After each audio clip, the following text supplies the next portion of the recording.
Shu jannat qasrlariga shoshilib qolaylik.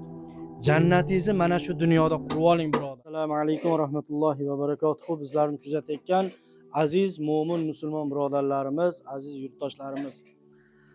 Biz alhamdulillah shu Parsiz uchastkasida solayotgan uyimizga kelib, bu holatni ko'rib, juda ham bir ko'zimiz quvonadigan holatga yetib keldi. Ko'laganlarda yerlarga istashkalar qo'yildi, tomlarga loy bosildi, tomlar yopildi.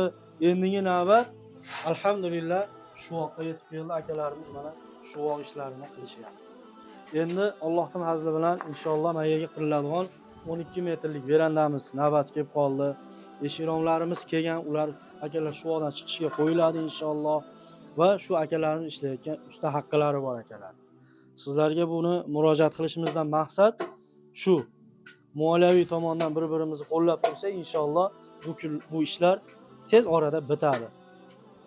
Ko'p bo'lmadi, ishni boshlaganimizga 40 kun ichida natija alhamdulillah zo'r. Ya'ni uzog'i 1 oy yoki 40 kun ichida bu uyimiz bitib, egalariga inshaalloh topshirib, u mahzun bo'lgan ko'zlarga xursandchilik ulashadigan kunlarga oz qoldi.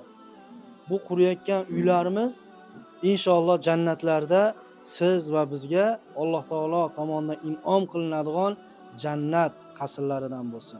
Shu jannat qasrlariga shoshilib qolaylik. Jannatingizni mana shu dunyoda qurib oling, birodar. Qasringizni mana shu dunyoda qurib oling inshaalloh. Alloh taolodan umid qilgan holatda bu savob ishlarni boshladik. Alloh taolo davom etsin. Assalomu alaykum va rahmatullohi va barakatuh.